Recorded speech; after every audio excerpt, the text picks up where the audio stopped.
Hello and welcome. I am Christine E. Schulze, your favorite Elvish author, and this is another chapter reaction where we introduce you, he's here today, but yeah, anyway, where I introduce you to new books by reading you the blurb and by reading you a chapter or two from them to see if there's something, if I can help you discover something new that you might enjoy reading, and so that we can also discover stuff that we might enjoy reading that we've never read before.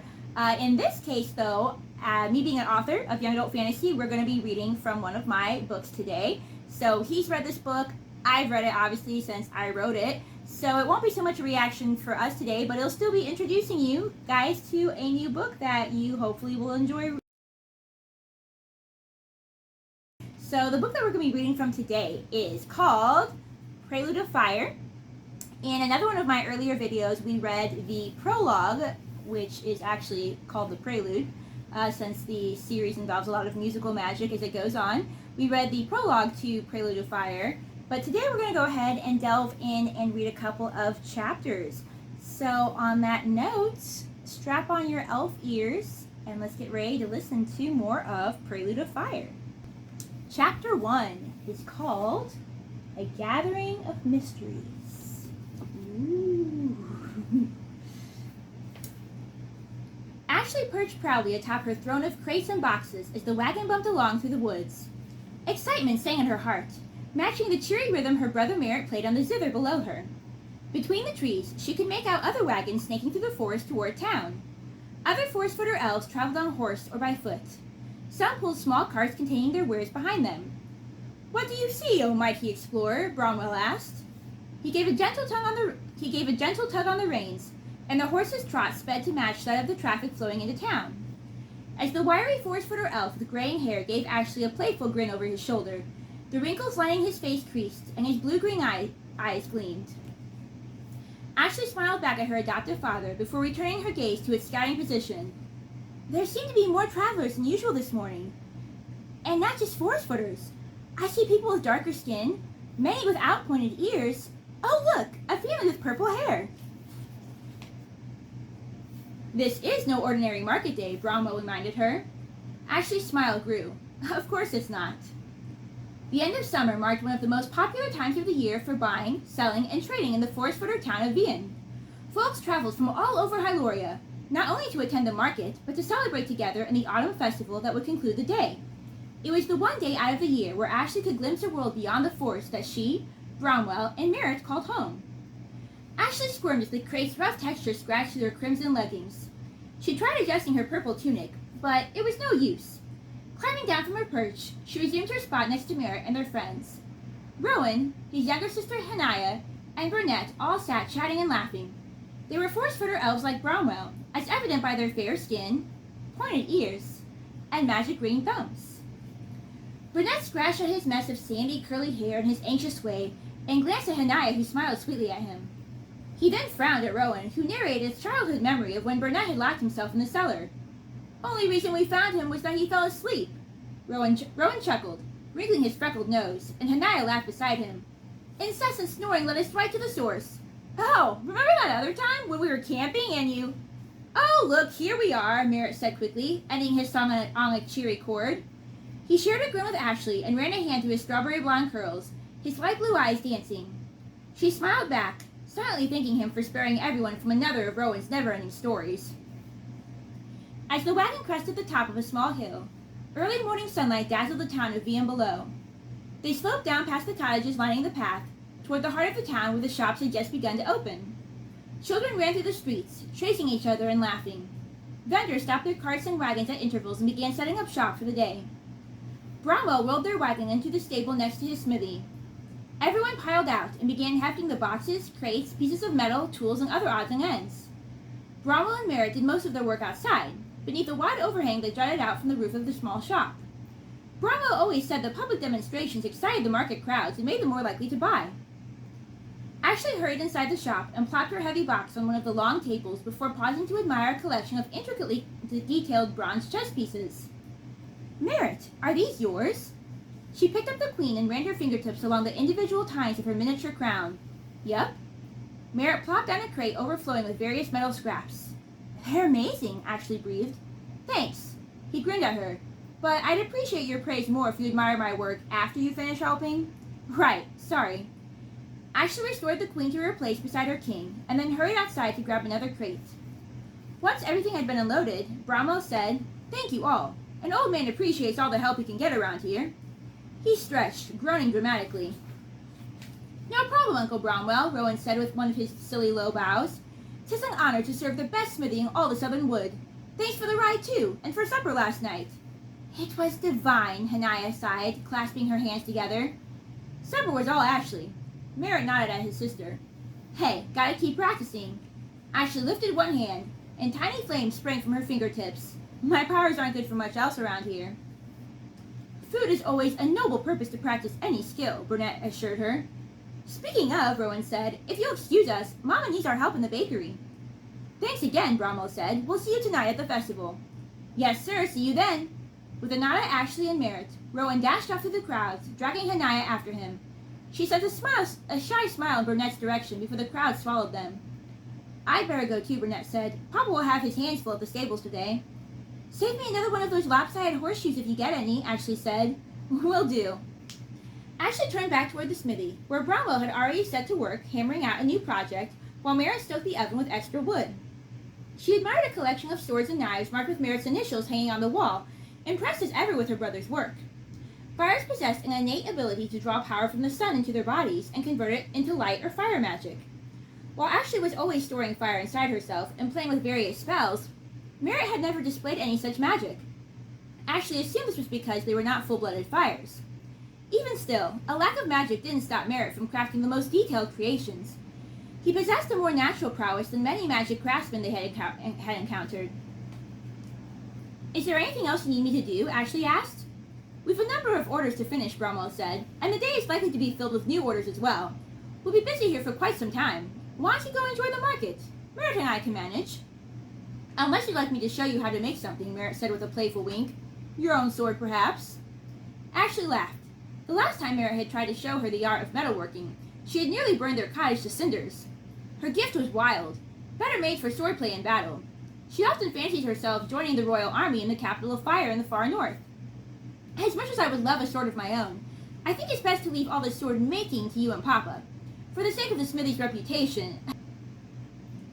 "Fair enough, and well put," Merritt said with a laugh. "Go along then. We'll see you for the festival come sundown." "See you tonight." With a grin at her brother, then at Bromwell, who lifted the piece of iron he was hammering in a wave, she dashed off down the dirt path. For the first 30 minutes or so, the town remained cloaked in the peaceful quiet of fresh morning. Ashlai paused outside one of the shops, where a 4-footer woman with wild golden curls gave a demonstration to a family with earth-brown skin and ocean-blue hair. Ashlai hardly knew whether to fixate her attention on the family or the demonstration. The 4-footer thrust her signature gold-green thumb deep into the soil of a flower pot, and the long vine curled up and up till it touched the shop's roof. She stroked the vine, whispering to it, and huge golden blossoms unfurled all along it. While the family gasped in delight, the elf cut and handed one of the blossoms to the little girl, who bounced up and down. "It's bigger than her head," laughed the blue-haired woman. The boy tagged his little sister, and soon the two chased each other up and down the lane. The man placed his arm around the woman, pulled her close, and kissed the crown of her head. "The children are enjoying themselves. Amiel truly makes a blessing for every loss. The sudden drought may have driven us here out of need, but I think it's good for them to get out and see the world, meet other people, experience other magics." As the family walked on, Ashlai smiled. They made her think of the kind of family she and Merritt would be, if Bromwell had a wife. Sometimes she felt a little sad for him. He would make such a brilliant husband for some lucky lady. Soon enough, more and more families poured in, distracting Ashlai so that she hardly knew who and what to awe over next. More carts lined the streets, piled with various treasures. She savored the plush, brilliantly colored furs from the 7 kingdoms. She admired the jewels from Uriel and the precious pearls from the island of Bedlington. She sampled spices from Aquanitis and wondered over an explorer's tales of mountains far up north where snowstorms never ceased. She took extra time to admire the wares of a dark-skinned water-stripper elf selling various musical instruments carved from wood, but polished so smooth they shimmered like gold. Merritt would love such an instrument. They both had a knack for music, but Merritt held a special passion for it, so much so that sometimes Ashlai wondered if his heart was actually made of notes and rhythms, melodies and harmonies. As the day wore on, more and more people of every size, shape, and color packed the streets. The din of many voices, languages, and accents sang a sweet symphony in Ashley's ears.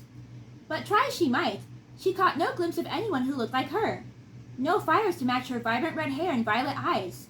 No one else with a natural talent for harnessing powers of light and fire from the sun.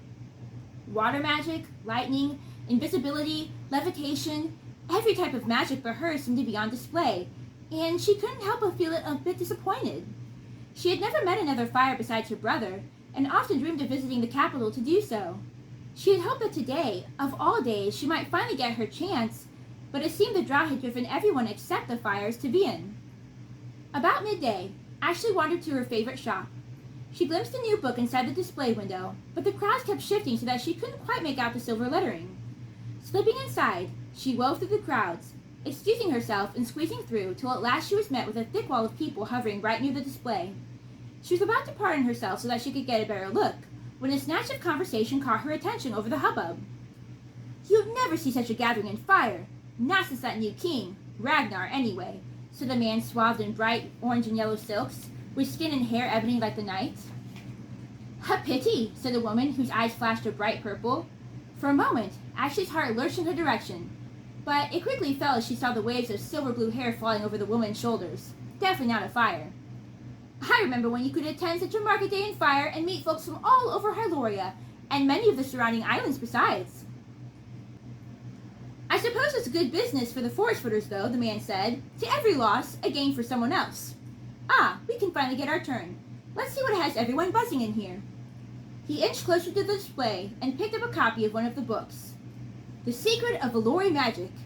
I've never met a Lorry, but I didn't think of possessing affinity for magic." "Many no longer do," the woman said, "because of old superstitions. Their magic used to be thought of as dark, evil." "I remember those times," an old forest footer man said, limping up on a peg leg. "It used to be the most evil insult to call someone silver. Strange, isn't it? How much fear can twist people's minds. Friends and allies would become enemies. An entire race of people accused for the sins of one or none. But these too are strange times, you know. Some would even blame the fires for this whole drought mess." Ashley gasped. Why would anyone blame her people for the drought? The old man lowered his voice, and Ashley crept closer till she could just catch his words. "I tell you, there's something unnatural about this drought. There are rumors of strange storms up north called the Sere, and giant winged panthers, Ankaza the water skippers call them. Absurd if you ask me, but the elves swear by it, and they are known for their uncanny wisdom and foresight. Anyway, I'm not one to blame the fires as some would, but that monster they birthed, that impulsive brat who stole the throne and would call himself king." "Hush!" the woman cried, glancing anxiously about. "Your words are treason and would have us all hanged." "Burned to death, more likely," the dark-skinned man muttered, "if the rumors about King Ragnar are true." The woman glanced at him sharply. The old man continued, "I'm only saying that whether or not the young king has anything to do with the cause, he certainly isn't doing much to alleviate his subjects' pain. This is the worst drought we've seen in many, many moons." The crowd shifted again, failing their conversation. Ashley wandered the store, studying the shelves packed with books from kingdoms all over the world, savoring the smell of the maps and their promise that such destinations could be real. But for once, she could not lose herself entirely in them. Instead, as she departed the shop, her new curiosity about the rumors from up north distracted her. Was the drought truly such an anomaly, or had the gossip merely become exaggeration? When had fire crowned a new king? Surely such news must be fairly recent for her not to have heard of it. Then again, being all the way on Hyloria's southernmost borders, the forest footers were often the last to learn important news. This news seemed too important for anyone to miss, but Ashley hadn't spent much time in town lately, and Bramwell wasn't one to tell her such things, if only for her own protection. He always said that the less she knew of the evils of the world, the better. Now she wondered if the Fire King could be as insane and ruthless as the folks in the shops seemed to think. Ragnar was the king's distant cousin. How did he manage to steal the throne? Rumors said also that he was a madman.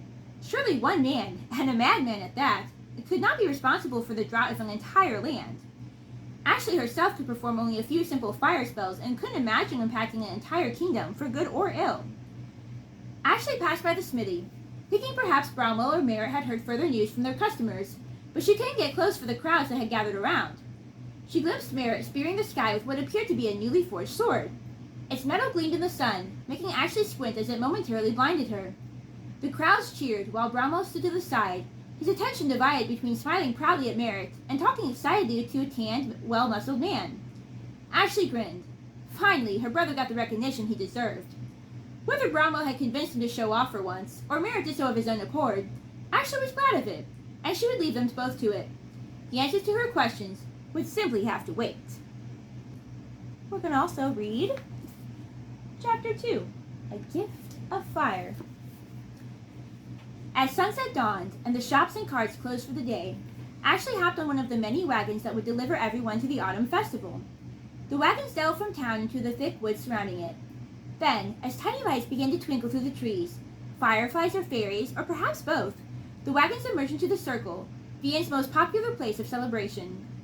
Ashlai had attended many a wedding and birthday in the circle, but tonight it looked exceptional. Long banquet tables piled high with fresh foods ran along the perimeter, leaving plenty of room in the middle for dancing and socializing. Musicians set up in one corner between two lofty trees. Streamers fluttered in the trees, and fresh flower petals lay scattered across golden tablecloths. Though the sun had just begun to set, the lanterns hanging in the branches were already lit. Tiny Ulachan fairies floated about, providing extra lighting. While everyone found seats at the banquet tables, the mayor of Vienne stood in the midst of the clearing, offered a prayer of thanks to Amiel, the great creator of all things good and Lord Protector God of all worlds, for the year's rich harvest, and welcomed everyone near and far to the celebration. Cheers erupted around the circle, and then everyone dug into the scrumptious meal. What is this? Merritt scooped a bluey-goo liquid from a large bowl. Just try it. Ashlai shrugged and grabbed a wing from a large fowl. I've never seen half this stuff, but trying new things is always part of the festival's fun. I usually like trying new things, thanks so much, but it just looks like blue vomit. Ashlai slapped his shoulder. That's rude. Good thing you never took any of those jobs up north. You'd never survive. Merritt gave a sheepish smile. Yeah, good thing. Night soon blanketed the sky, bedazzled with stars that seemed to twinkle more vibrantly than usual, as if they too were ready to begin dancing. A cool breeze stirred, filling the air with the sweet scents of early autumn flowers. The guests finished eating, and the musicians switched from slower tunes to livelier dance music.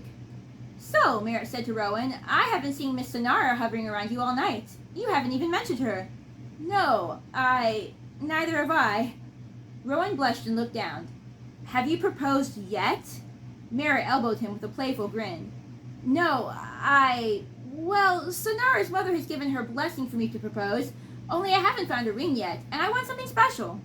Merritt shrugged. There's loads of old rings and stuff at the pawn shop. Ashlai rolled her eyes. You don't go to a pawn shop to look at wedding rings. It's advice for you for one day.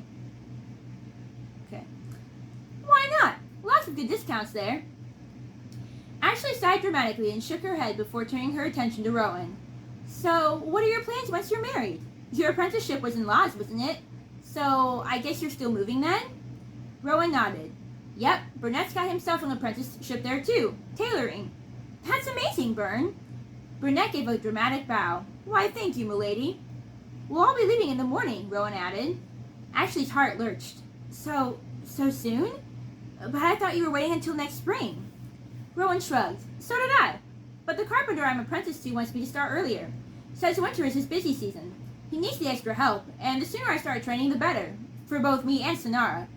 There's a bunch of ships sailing out in the morning because of the festival and all, and many have a discounted fare. It's the perfect time, really. So, this is the last time we'll all be together? Rowan chuckled. It's not like we're moving a world away, just one kingdom over. Lodz is just a skip and a jump north, plus a few ocean waves. And anyway, you should come to the wedding. You're both invited, of course. Bromwell, too. Thanks, Merritt said, but if I know Bromwell, nothing could shake him from his duties at the smithy. Not such an extensive trip, anyway. But we could still go. Ashlai grabbed his arm. Imagine, our first big adventure all the way to Lodz. Merritt smiled awkwardly. Maybe, if you could convince Father to let you. Suddenly, Sonara skipped past, grabbing Rowan's hand and dragging him into the mix of dancers that had started to gather in the circle's mist. Burnett took a deep breath and said, Well, I guess we shouldn't let them have all the fun. Hanaya, shall we?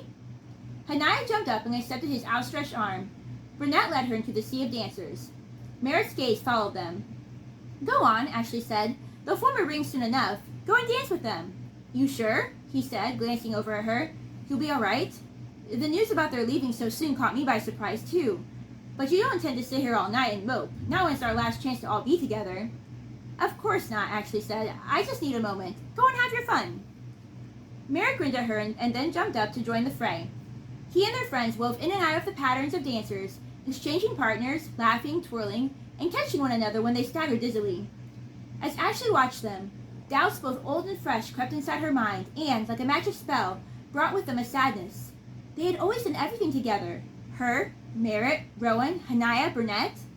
The latter three had talked about moving for some time, but the idea had never felt real until now, when it suddenly felt too real in its closeness. Miss Ashlai? Ashlai smiled up at Bromwell. Miss Ashlai, he repeated, may I have the honor of dancing with you? Yes, kind sir, Ashlai said with a grin. I'd be most honored. Bromwell led Ashlai toward the pool of dancing guests, and they soon became lost in its flow of bright colors and laughter. As they danced, Bromwell's gaze searched hers, almost prompting, but he didn't speak. That was one of the many things Ashlai appreciated about him. He never pried. She didn't have to come out and say what was bothering her, and he wouldn't force some lecture on her. He had a gift of just being there, whether she needed someone to talk to, or whether she simply needed the comfort of his quiet presence. When they were nearly out of breath, he pulled her to the side and said, Well, I will say that dancing with you is indeed quite the honor. You've improved a great deal. Ashlai brightened. Do you remember when we started practicing a couple weeks back? I was all over your feet. Bromwell laughed. How could I forget? I think you danced more on my feet than on the ground. I did warn you that dancing and being a lady would never be my forte. I think you can be a lady without mastering fine graces like dancing. A different kind of lady, perhaps. Speaking of which, his eyes twinkled. I had better take care of some special business before I forget. You stay here and wait for me.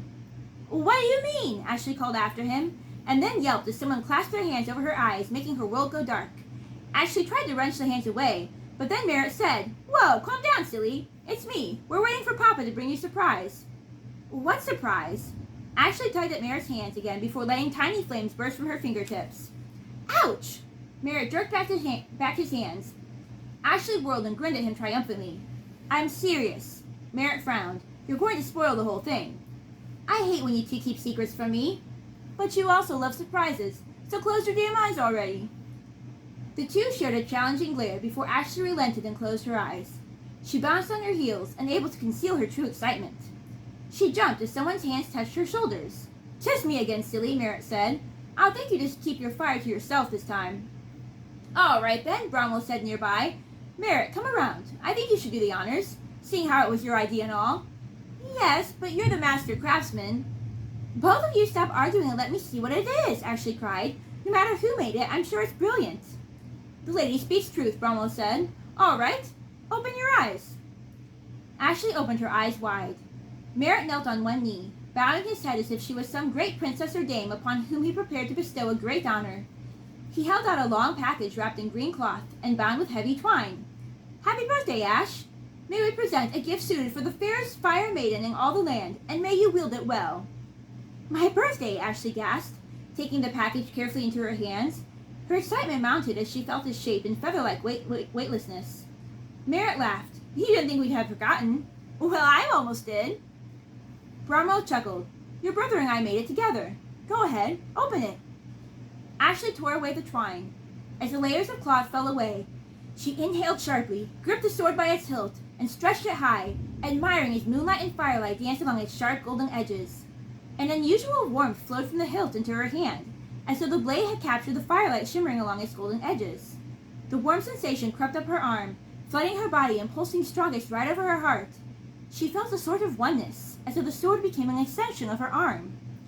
Oh, Merritt, she breathed, tearing her gaze away just long enough to smile at him and then at Bromwell. Thank you. Thank you both. It's wonderful. More wonderful than I could have ever imagined.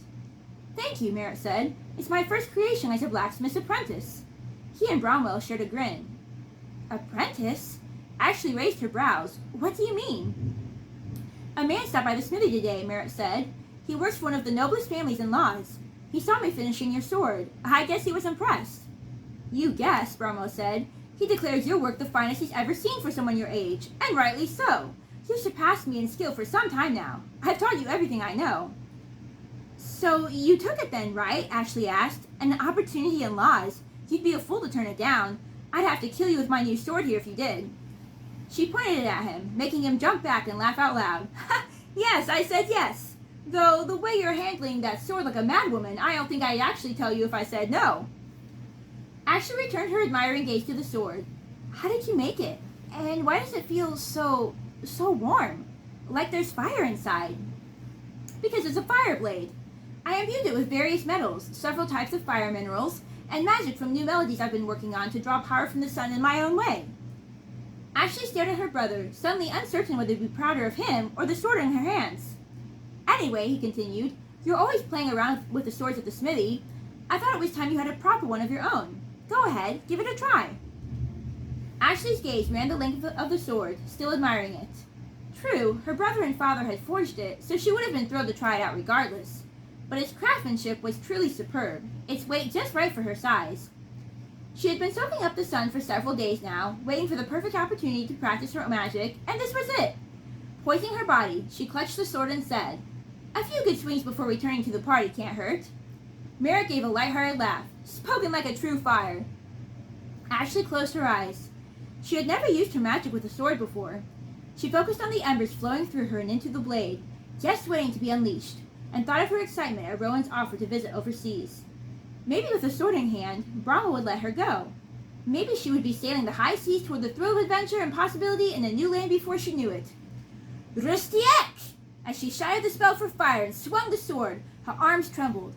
Fire burned from the tips of her fingers, spiraled up through the metal, and made golden crimson flames burst from the sword like fireworks. Ashlai began to lose her grasp, but she held tight, swinging a second time. Another arc of flame flared brilliantly. The force of the blaze knocked her off her feet, and she sprawled on her back. Merritt and Brahmo rushed over to kneel beside her. A small crowd of onlookers had wandered over and now watched in alarm. Brahmo touched her shoulder. Are you all right, my child? Ashlai stared up at them, stunned for a few moments, seeing their faces through a veil of red and yellow. Then her vision returned to normal, and a smile beamed across her face. That was amazing! Merritt laughed loudly, and Brahmo grinned. The two stood and helped pull Ashlai to her feet. She stumbled, falling against Merritt, who caught her and chuckled. You sure you're all right? Ashlai nodded, just weak all of a sudden, and a little tired. That's normal when mastering any new spell, Brahmo said. You'll learn quickly, though. There's this as well. He picked up the sword and handed it back to Ashlai, then unbuckled the leather sheath and belt from around his waist. Can't have a good sword without a sturdy sheath to protect it. He handed it to Merritt, who secured it around her waist. Ashlai sheathed the sword. Thank you again. It's perfect. It's the most perfect sword anyone could have ever made. She hugged them both. Then, eyes shining excitedly at Merritt, she said, So, tell me about your apprenticeship. When do you leave? Well, Merritt said slowly, his smile faltering, I'm glad you asked. The man I'll be working for. He's leaving tomorrow and won't be able to make a trip back to Hyloria for months. He wants me to come with him now. Says it's the best time. Says he can't promise he would have room for a new apprentice in the future and really thinks that I could excel in laws. Well, of course you can. I mean, my sword alone proves you're some kind of blacksmith genius. But that means you're leaving in the morning? With the others? If you don't want me to, I won't, Merritt said quickly. If you really want me to stay. I know it's a lot to take in all at once. It's a lot for me to take in. Don't be crazy. This is an amazing opportunity. You'd be an idiot not to take it. Brahmo placed a hand on Merritt's shoulder. It truly is the opportunity of a lifetime. And life is far too short to spend regretting unfulfilled dreams. All the what-ifs and could-have-dones. Merritt took a deep breath. He glanced between Ashlai and Bromwell, looking uncertain yet trying to conceal his excitement at the same time. You sure? You'll both be okay? Ashlai crossed her arms. You're taking the damn apprenticeship. Don't make me draw my sword on you again. She threw her arms around him in a close embrace, wiping a few sudden tears on his shoulder. Merritt laughed and squeezed her tightly. All right then, all right, I concede. I guess I'm going to Laws in the morning. As they drew back from the embrace, Ashlai grinned proudly at him. She wiped away a few more tears as she thought of him simply being gone after tomorrow. Her heart soared for him, even as it broke for herself. It didn't feel real, but they were all here tonight, and tomorrow everything would be different. Her entire world flipped upside down. So, since Merritt gets to go to Laws, that means I can go too, right? I mean, I do have this fancy new sword to protect me. And I wouldn't be alone, at least not for the voyage there. Rowan and Sere will be having their wedding soon. They've invited me. Did they? Surprise flashed on Bromwell's face before a solemn frown took hold. But I don't think such a long journey right now would prove wise, especially for a young lady. I'm no ordinary lady, Ashlai snorted. I can defend myself alongside the best of men. You said so tonight that I could be my own kind of lady. That you can. Bromwell smiled gently. But these are uncertain times. Besides the unrest up north, Laz itself is facing rumors of an even greater impending danger. So you've heard the news from up north, Ashlai said, remembering her earlier curiosity, about the drought, and the new king that they're blaming for it? Hush, Bromwell snapped. A sudden fear glinted in his eyes, taking Ashlai by surprise. Such accusations prove you're not ready to venture out into the world. Speak such to the wrong person, and they kill you on the spot for treason. But what do you know about it? Ashlai asked quietly. No more than I'm sure you've heard or need to hear. Ashlai frowned. I'm not a child anymore. I don't need protecting from the truth. But we're not talking about me going up north anyway. We're talking about Laz. And as I was saying, Bromwell continued more gently, trouble brews there as well. Rumor says a prophecy has been made, a new age of dragons. I would not have you risk your life there for a wedding. I know you've an itch to see the outside world, but maybe when things calm down, you can always visit them in their new home later on. Ashlai sighed in frustration, on the verge of tears again and angry for it. I have never gone anywhere or done anything exciting. I've never even seen the capital or any other fires. Pardon, Merritt said, pouting. Ashlai rolled her eyes at him. You're my brother. Doesn't count. You don't even really look like a fire. Ouch. But why are you so eager to leave? You love the forest. I do, Ashlai agreed. The forest is my heart, along with you and Papa, but this could be my opportunity to find her, or at least learn about where she came from, where I come from. Her voice trailed, and her hopes shredded as Bromwell shook his head. I'm afraid I can't give you an answer, not until all this trouble in Hyloria is past. Never mind that only time will tell what happens in Hyloria, in Laz. But what about what you just told Merritt? Ashlai demanded. Fire magic pulsed beneath her skin as her desperation intensified, and her sword burned again against her leg, even through its sheath. So he gets to go out and live his dreams, but I'm stuck here? I mean, I'm happy for him. I love him. I think this is wonderful for him. I just don't understand why he gets to go off and be free, and I'm stuck here, trapped like always.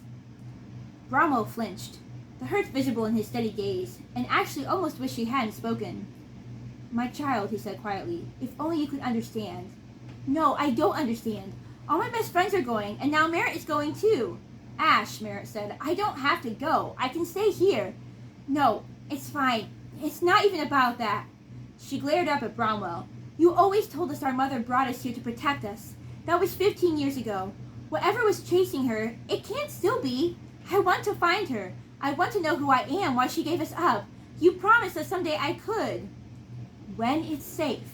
With everything happening right now, your mother, it would be a great betrayal to her to let you go now. Why would it be a betrayal? Ashlai huffed, exasperated. What aren't you telling me? You know more than you're telling me. You always do. For your safety. Why is it safe for Merritt to go off, but not me? It isn't, but his makes sense. This opportunity outweighs the possible risk. But I can't just send you off into the world, defenseless. I'm not defenseless. I'm not some helpless damsel in distress. She drew her new sword, and flames leapt to life, crackling along its edges as if agreeing with her. I know how to keep myself safe. Ash, come on. Enough is enough. Merritt placed a hand on her shoulder. Just because you can create fire doesn't make you this master warrior. You don't know the first real thing about fighting. And you do? Ashlai whirled, and Merritt jumped back, staring at her in alarm. Ashlai stared too, at the smoldering patch of cloth where the fire from her sword had just grazed his tunic. Merritt, I'm sorry. I didn't mean... I know. But this proves you aren't ready to go off on your own.